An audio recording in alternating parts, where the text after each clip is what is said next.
This is the Giraffes Don't Eat Steak podcast, a show that brings you marketing stories, tips, hints, and much more.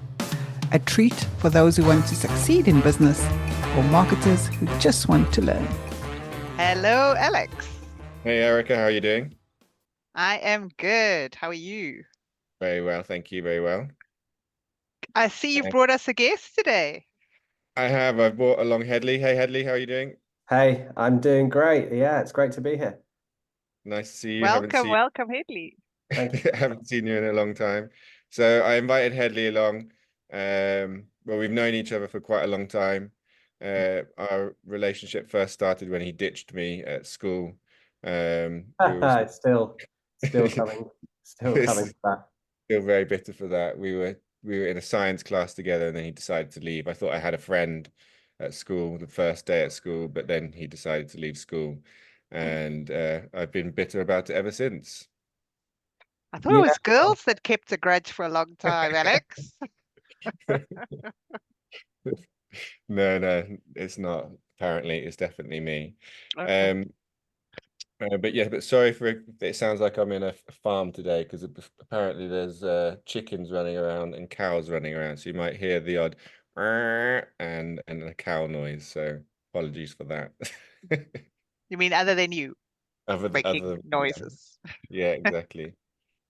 So I'll hand over to you in a second, Hedley, but you can maybe give people an idea, a little bit of a brief introduction to yourself. But basically, Hedley is like your go-to man of anything web, digital, startups, uh, helping startups get funding, helping with business plans, or let's say not doing business plans. But me and Erica, when we first were on this journey of trying to start our marketing business, we were going from consultant and consultant who were giving us um, reams, Templates, templates reams of and templates templates. of best business plans that we need to do.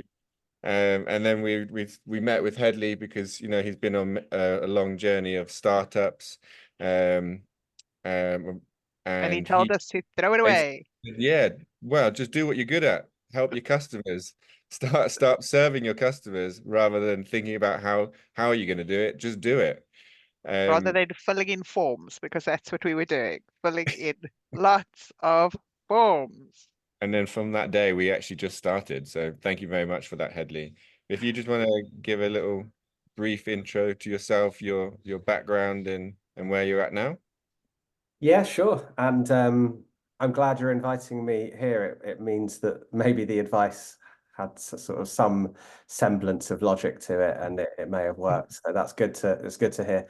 And yeah, great to be here. Thanks for inviting me on. I'll start at the beginning, really. I mean, you've kind of given a little flavor of some of the very early days of when I sort of started out of kind of dropping out of school, which was the starting point to my journey, really. And I suppose you could say that, it was a difficult decision, especially when I had great people like Alex around that meant I had to kind of detach from to pursue a different path. And yeah, that was quite a while ago now. I decided to, not pursue the kind of typical academic route and instead started teaching myself web development. Um, and then I kind of did quite a lot of freelance work and ended up founding a few businesses along the way. First Fabulous. one was, yeah, so it's been a real long journey.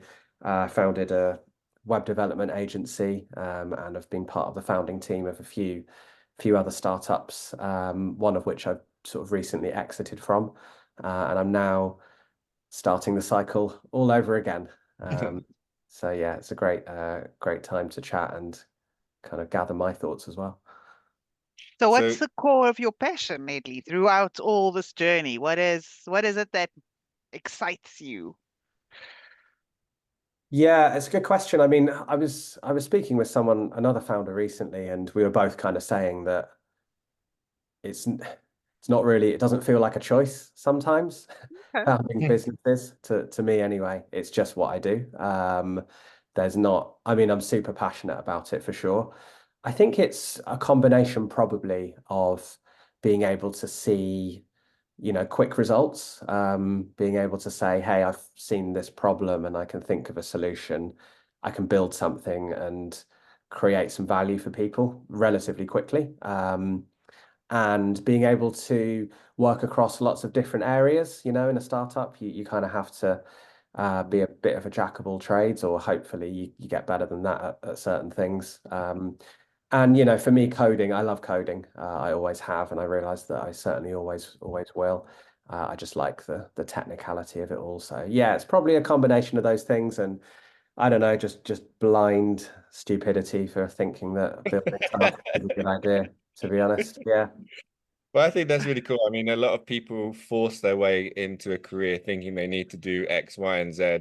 But to have the freedom and liberty to say, I'm just going to try this, I'm going to drop out of school because this is actually what I want to do rather than following the traditional path is a really brave thing to do. And it's not many people can say that. I mean, so, kudos to you on that. So I mean, this is a marketing podcast, so we will have quite a lot of the questions coming at you from a marketing point of view, as you've been through many different startups, created your own businesses. I know you've been through rounds of funding with various businesses as a consultant and CTO. I mean, your resume is quite long, but we often speak to small businesses around the challenges of marketing for small businesses, especially when you don't have maybe a big marketing team or anything. Or any So marketing team. or any marketing team at all. I was just wondering, this is quite a broad question, but when you're starting a business, what are the biggest challenges you find from a marketing point of view, trying to get your business out to the public, out to your customers, as a business owner or someone who's a one-man band or 2-3-man band, very very small business? Mm. Yeah, it's a great question, and it's the question really, because growth and marketing has always obviously been super important, but it's only becoming more important, especially when you're launching a new startup. Mhm. You can build an amazing product, the best product in the world, but if you don't know how to market it properly, no one's going to ever see it, right? And arguably, growth is a bigger challenge than product right now, Mhm. which, is what it is. I think the biggest challenges are getting those first 10 customers. It's always the way, because and getting outside of your mum, dad, and brother right. and friends, Yeah, right? yeah. Actual customers Yeah. that are going to pay you money for the product you've created. That is Yeah. the biggest challenge. If you can do that, then you can see what your customer acquisition cost looks like. You can see the channels that are working. You can get feedback from them, and you can understand whether you're on the right path or not. That's by far the biggest challenge, I would say, definitely. Yeah. Yeah. And sorry, I'm not as familiar with your resume as Alex is. Were you predominantly B2C in your ventures or B2B? I tried B2C, but it's Okay. really, really difficult. Mm. As with many startups, I think, and it's not a bad path to take, actually. You start with B2C and you pivot to B2B, or the new kind of, maybe not new, but the phrase B2B2C as well Yeah. kind of comes to mind. So yeah, that's what I focused on in certainly the last 5 to 10 years more. Okay. I have also done some just straight up kind of B2B type work as well. But yeah, predominantly B2B2C, I suppose, which is hard because you've got to craft a product that appeals to the end customer and then work with businesses to kind of deliver it through partnerships and through them. Absolutely. And I think a lot of businesses are doing that without knowing it, right? They think they're B2B, but they're actually B2B2C. Yeah, Yeah, that's yeah, correct. And yeah. it's a very different model. Yeah, absolutely. And do you find that so we're talking about growth, your customer acquisition strategy differs from B2C to B2B to B2B2C? Or do you find, or in your mind, is there a kind of similar formula? I just switched to Spanish, and that was really weird. Uh, or do you find that, yeah, do you have a set formula, or do you feel like you need to you have a very different approach for each one of those types of businesses? Yeah, I think there are similarities because ultimately B2B or B2B2C means that you still need to acquire business customers. Yeah. So, you've got your usual list of classic channels that you can work through and identify which ones are most practical. You know, direct outreach, email marketing, SEO, ads, all those types of things. If you're building a product that maybe starts as B2C or pivots toward a kind of B2B2C type product, in that situation, it's maybe going to be slightly different because, paid ads, for instance, are much more practical. Yeah. Because you can run a whole bunch of Instagram ads or maybe TikTok ads nowadays relatively cheaply. Whereas if you're going straight in with a B2B product, you're going to look at LinkedIn ads, which are really expensive, as I'm sure you know. So, the practicalities of the different approaches will change the options you have. But from like a really kind of high level perspective, there's more similarities than differences, I would say. You're going to be looking at all your possible channels, looking at your product, thinking about what fits, launching some growth experiments, whether that's ads, maybe even SEO if you've got the time to kind of put into that. Maybe you're going to sponsor a podcast if you've got the budget to do that. I can think of some great podcasts you could reach out to sponsor. And yeah, so you're going to be like listing your possible growth channels, you're going to be testing them. But yeah, the actual specifics of which channels you might test will probably vary. And just going back to the kind of, if it's a B2C or B2B2C thing, you're going to care more. You should always care about what end users are going to be doing, but you're going to care a bit more probably because it's actual, Revenue. yeah, it's revenue and it's lots of people clicking around your product. Is the user Yeah. experience really excellent for them? For a lot of users, maybe you need to build it so it can handle like 10,000 users. Whereas a B2B product, it's going to be fewer users. You might just need 5 users to start with. You can give them a bit more of a concierge service as well, probably. It's a bit different there. So yeah, similarities and differences, I would say. And we always say Absolutely. that a big challenge that people, for some reason, seems hard for a lot of people to grasp when you're doing B2B, that you're actually still selling to somebody. So ultimately, like you were just saying then, really, that there's more similarities than differences. A lot of it just depends on the makeup of your channels. And I mean, your makeup of your channels is because of the type of customer you're going for. But it's still always somebody. Doesn't matter if it's B2C, B2B, B2B, B2B to B2C. There's always a mouthful. B2B doesn't mean you're selling to a building or or an office. You're selling to a person still. So you need to still have that person in your mind when trying to sell your product. Yeah, absolutely. And I'm talking really about launching a startup here, of course. When you scale your team, when you're employing 20 people and you've got a decent, ARR, you're going to be hiring a sales team. Yeah. You might not do that if you're B2C, but at the early days, it's more similar. And yeah, you're going to have you're just going to be busy trying things out, testing things out. The line might be a bit blurred as well as to where you fit. So it's difficult to generalize, what if you're a B2C product, but it's $10 a month? It's a pretty different situation than if it's a B2B product that you're trying to get enterprise customers for early on in your journey. And likewise, if you think you're a B2C product, but you're charging $100 a month because it's quite a, you know, a high value product, maybe a physical product or something. Again, there's a lot of sort of similarities there as to what you're doing early on in the journey, particularly. So yeah, I'd say don't worry about it early on. Just go out and test out all the different channels, you know, see what works, see what doesn't work. And one of the conversations that comes up with a lot of clients that we work with is, especially startups, is giving their services away for free.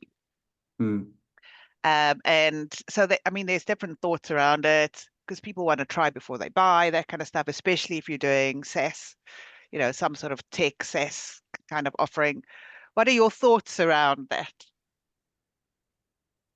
Yeah, I mean, you kind of have to in some situations. I think it's just so common nowadays to launch with at least a free trial. You know, a free tier is useful as well to have that lower barrier to entry for people to come on, test your product out, and then convert them to a paying customer.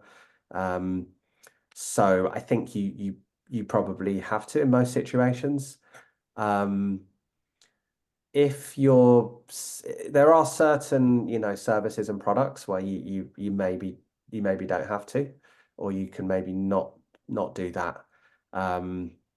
Ultimately, though, really, I think with, you know, unit economics and business models, I think it's really just a kind of, it's a sum, really, isn't it? It's an equation.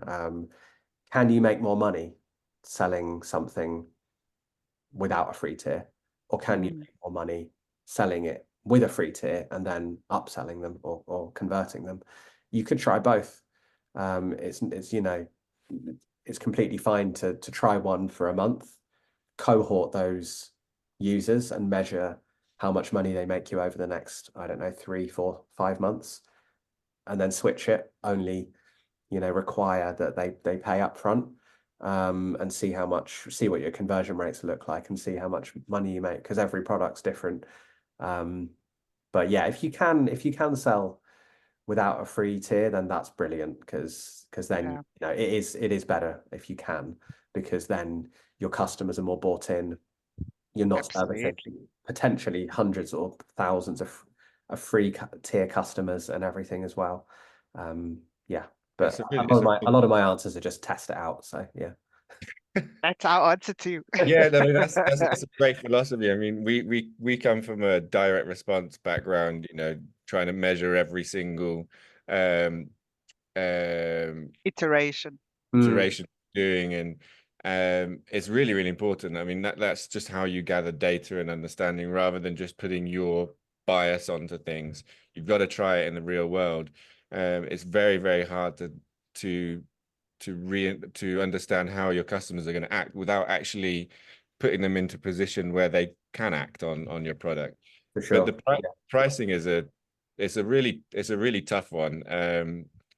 I mean, even across service products like what we do, for example, it can be really hard to set your pricing at the value that you think it is versus the market versus what your service is. It's something that I think does change quite a lot as you were saying, as you're going, you're testing and testing and testing, and you're really understanding the value that your customers are getting from it, from what their perception of it is versus what is actually making you a good margin. Definitely. Yeah, one of the best pieces of advice I've received about pricing strategy is that your pricing is going to end up being what it's worth to the customer, or what the customer thinks it's worth, rather than how much it's actually worth. You know, Absolutely. and if you really think about that, you know, I think mobile phones are quite interesting, right? I was just about to say that. It's a classic one. So mobile phone contracts, just the price is, you know, crazy, because you'll be paying whatever £50 a month, and suddenly 2 years later there's like a deal for £30 a month that's like 10 times the allowance, when they haven't really changed the infrastructure, and you're thinking, how's that possible? And it's because it's just what they get away with selling it to you, I guess, is one way of looking at it, or what you perceive it to be in terms of value and the anchoring you put on that. One interesting example I saw recently was like this pricing table. It just had two pricing offers. And one of them was like $20 a month or something, or 25. And it didn't have that much. And that was the only reason that pricing tier was there, was to anchor your kind of thoughts, to then put another one next to it for $35. Because so it's these weird psychological kind of hacks that you can think about doing to optimize pricing. Yeah. And I mean, back to the free, there's two mistakes I've seen people make with that. The one is not having a clear strategy for the upsell to paid. That's like such a disaster. If you're going to launch a free trial or a free offer or anything, at least have a plan of how people are going to get to the paid version. And then the second is that sometimes people like, and especially like with, lately I've been doing a lot of work with memberships, with groups, and actually people like the elite status, the feel of it. And if you let freebies in the door, it loses that status, right? Of feeling special, because we know people who don't pay for something don't value it, right? So it immediately devalues it. So then maybe don't do it. So it's really important to think about what is the impression you're trying to create with your product. If you have this is an elite group, or you're trying to create special, you must charge, even if it's £5 or whatever it is, to get entry to the door, or for your minimum tier. But it's to keep that feeling. Whereas if you start putting a zero on, it devalues the entire chain, even the people who've paid, right? Like, just everyone starts thinking, well, now you're just letting anyone in. We're not special anymore. So I think there has to be thought about the end game and how you want your users, your businesses, or your end customers, whoever it is, to feel, or how they want to feel. I think cell phones is one of those, because in the beginning, when they started, they were very, very expensive, but it was this elite group who had it, right? Like, I remember I was at university when the first cell phones came out, and on our whole campus, we had one guy who had a cell phone, right? His name was Gary. And everyone was flocking to him. Like, he was like, I don't know, 'cause it was just like, oh, he had it, right? He had the phone. And he made sure as everyone started getting it, because then it started rolling out, he kept making sure he had the best upgrade, like always, always, always. So he was always the elite. And everyone wanted to be with Gary, right? Like, because he had the best phone always. And it's just but he paid for it, right? He definitely, and he was willing to pay for it because it gave him that status. And so it's about thinking that through. If they'd given the next version for free, if they wanted to, it would have completely devalued that whole chain of this whole world of Garys that were using it as a status symbol and were willing to pay for that, right? Yeah, definitely. I think that's when it's embedded in the model itself, when the whole business is kind of fundamentals require that exclusivity.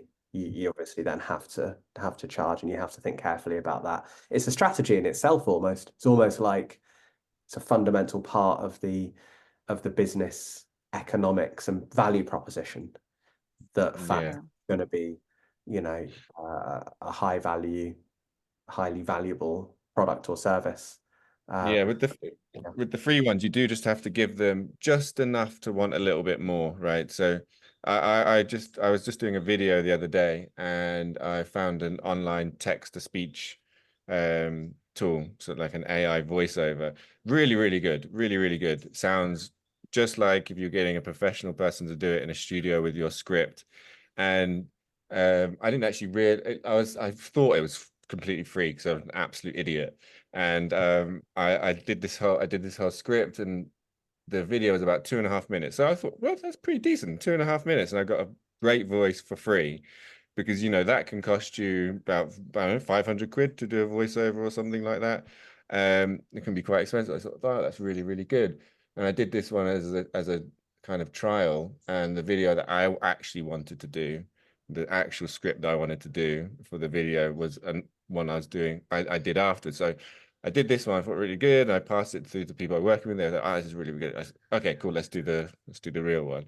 And it was like, oh, you've run out of credits. So I was like, oh God, that is so annoying.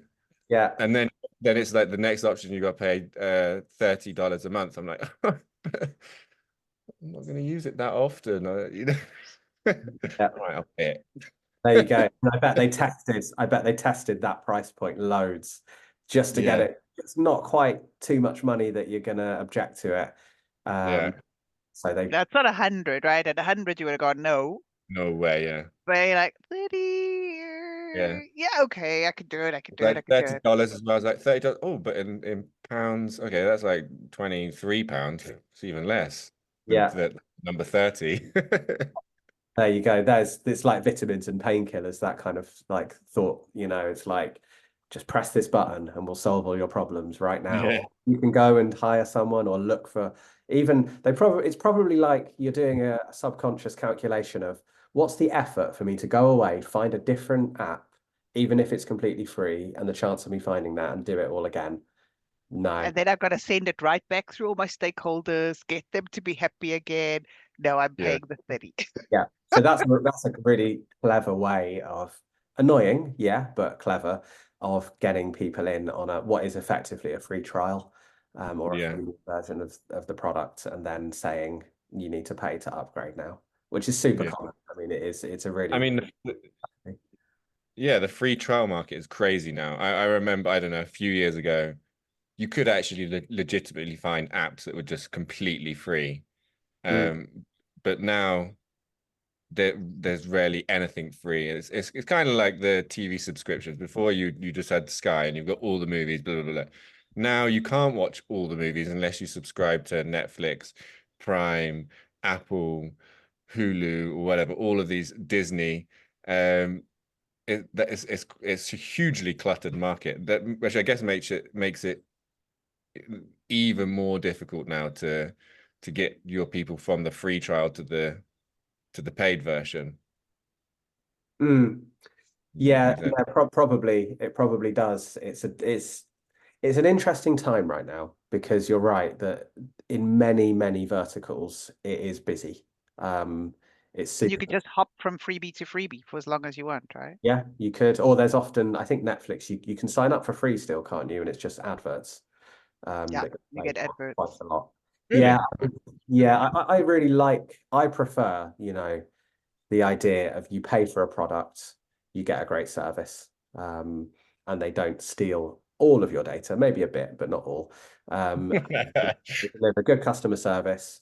I think it's a better model. I pay for an email client. I don't use Gmail, and it's called Missive. I think it's really great. I've got a great app on my phone. It puts all of my inboxes into one, and I'm super happy to pay for that. And I don't think they've got a free option, or if they do, it's pretty limited. And I really like that approach. Obviously, that's from a consumer perspective, kind of, and a philosophical perspective. But from if you're running a business and you need to acquire users, you've got to just play the game, and you've got to do what you need to do to get them.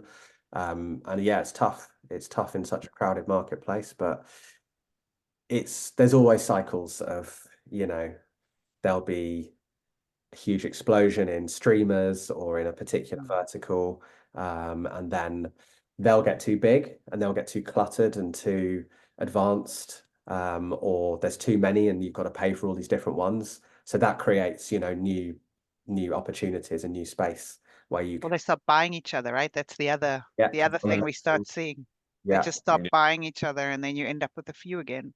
Yeah, that's true as well. Consolidation can happen, and then there'll be new kind of opportunities maybe through that as well, to start like a cool new indie kind of streaming service that's like a bit cheaper and just doesn't give you these crazy suggestions all the time or whatever. But yeah, I mean, it's an interesting time right now, especially with AI kind of coming in as well to completely change everything. Yeah. The other angle from a startup perspective, that both Alex and myself have faced quite a bit in conversation is the balance between brand marketing, brand awareness, and actual lead gen. Mm. And we've had, I mean, across the board, the spectrum, but we've had business owners who've come in wanting brand awareness. They understand that brand awareness is key. No one's ever heard of them. They've got to start breaking in. But they're not focusing on the lead gen side and then wondering why there's no sales. And then we've had people on the other side not looking at brand awareness at all and only focusing on lead gen. And then we've had some in the middle. What are your thoughts from a startup perspective, trying to break into the market in terms of that split in the marketing? From my personal experience, it's lead gen every time. And, I've operated typically with startups that are very early stage, launching myself, launching them or working with others that are launching them. And the particular verticals I've worked in, it is pretty much always about lead gen.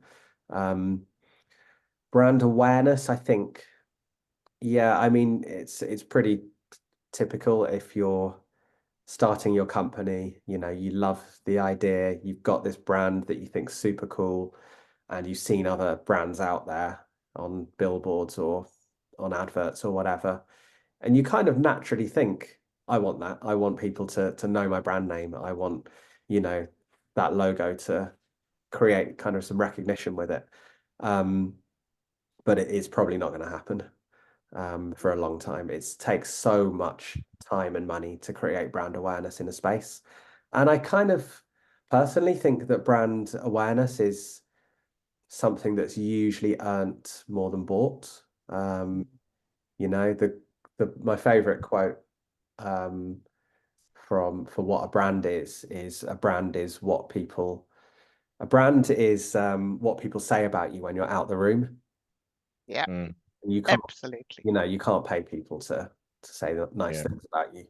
It's very hard to. So I guess I come at it from that angle. I completely, recognize that certain areas, I don't know, maybe fashion, I'm not familiar with it, but maybe you need to spend more time on brand awareness there in a little bit of a niche.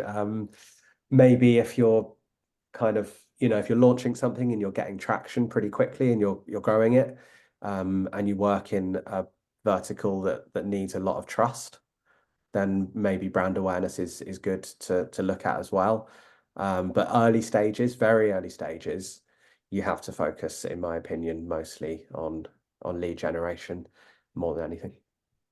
Yeah, I think that's exactly what Alex and I feel. And I think what the clients who've struggled with the most are the ones that have been pushing brand awareness and then, or brand awareness and SEO, right? Like, let's do that, and then we wonder why there's no sales.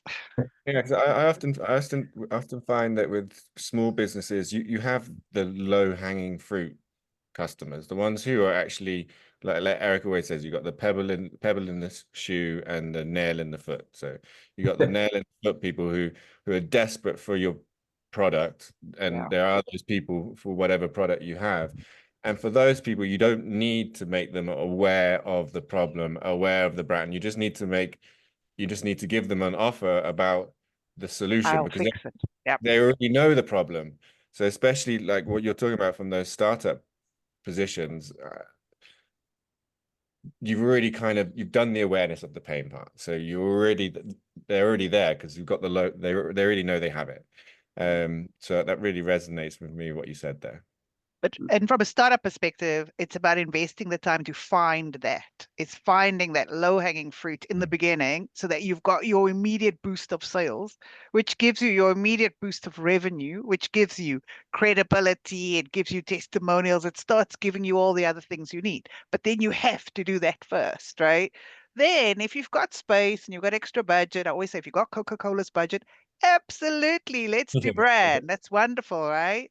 But most startups don't have a Coca-Cola budget to start with, or even if they do, whoever is giving them that budget is not going to want to wait 5 years till they start seeing a return, right? They're gonna want a return.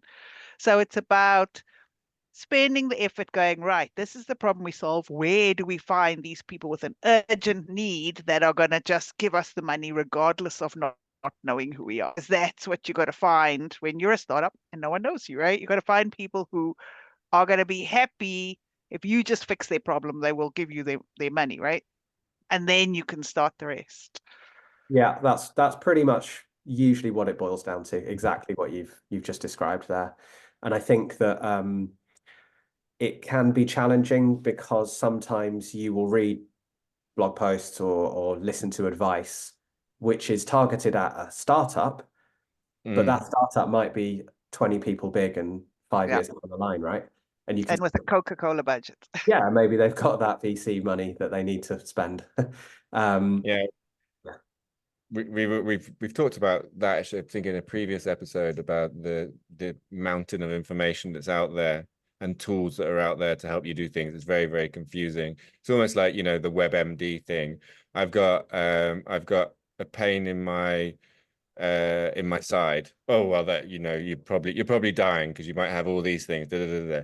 It's exactly what you were just saying there. It can be fatal to digest everything you've got online without filtering and just taking everything that you're reading as gospel.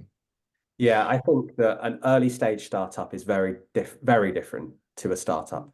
And that, you know, you can cross that path at different times in the journey. It could be literally within the first couple of months. If you get those 10 customers, you've got a really great product, you've got a few people in your team already. Or it could be a few years down the line, depending on the journey and the space you're in. So it can be quite challenging to think about what the appropriate way to think about things is. And I certainly struggle with that as well. You know, you launch a product and you think, oh, let's spend a few days on the logo, and it's not, yeah, not the right approach. Yeah. So Hedley, I know at the beginning we did a little intro into your background, but I don't think we actually covered what is your current project right now, and if you want to talk a little bit about what you're up to now, what's your latest venture? Yeah, sure. So as I mentioned, I've exited a startup, fairly recently, which I'm still involved in at an arm's length, and they're doing really great, and it's great to be involved. That's Homebox, that startup, and I'm now doing a few different things. I'm doing some work with other startups as a kind of fractional CTO, I guess you could say, a consultant, however you want to describe it, just kind of helping early stage startups with their tech, basically, which is brilliant. I love doing that. I can code. I can kind of use some of the knowledge I built up to try to help them. And yeah, I've got a couple of other projects. I mean, I've got, as with many people, I've got a big list of projects that some of them have been worked on. The two major projects are one called Bitstream. So Bitstream is like it's quite a technical thing. It's an API analytics solution. So if you're a coder and you've got an API and maybe there are other people connecting to your API and you want more insight into how it's being used, then Bitstream can help. And the other project, which is not launched yet, but will be soon, is in the music space, actually. So that's... We're going to get an exclusive drop here. You will. Yeah, you will. Yeah. So it's called Sound Bubble, and it's going to be an app that initially helps people share audio tracks privately or publicly. So if you're a producer and you're forever pinging files into Dropbox or Google Drive or wherever, and it's all a bit of a mess and files get automatically deleted sometimes, this is going to solve your problem. You put your tracks or your EP or whatever you want into Soundbubble, and it gives you a really nice page where you can share your music with other people privately or publicly. And there's a few other things on the roadmap that are going to be quite exciting with that project that I'm still kind of thinking about what direction to go with. Yeah, that's been really, really fun working in the music space. as Alex knows, I've been part of it for a long time, music space. Yeah, that sounds like a great little project. I like the sound of that. Yeah. So if anybody, we have a lot of startups who listen to us. If anybody needs a fractional CTO, someone to help them in the startup, on their tech side, in their startup, or with coding or any of the pieces that you just mentioned, what's the best way for people to get in contact with you? Yeah, so you can go to withbalance.co.uk, which is my kind of studio, as I call it, website, and you can get in touch with me through there, or you can message me on LinkedIn. I think my DMs should be open on there. Yeah. Oh, fantastic. Nice one. Well, Hedley, it's been wonderful chatting with you. It's been a long time since we've caught up, but some exciting projects on the go. And I was just looking because I keep forgetting, but thanks to your advice, Marketing Detective Agency will be 5 in February. So you obviously gave us some great advice. Wow, that's amazing to hear. And yeah, thanks for having me on. It's been great to talk about all of these things. Yeah, really great. Thank you so much. That's one. Awesome. Cheers, Hedley. Thanks, Alex. See you later. Bye. That wraps up this episode of Giraffes Don't Eat Steak. Thanks for joining us. I hope you found value in our discussion and got some new ideas to apply to your own business. Tune in next week for another round of marketing insights and inspiration. If you enjoyed this episode, please leave us a review and subscribe on Apple Podcasts, Spotify, or wherever you listen to podcasts. We appreciate you listening. Catch you next time on Giraffes Don't Eat Steak.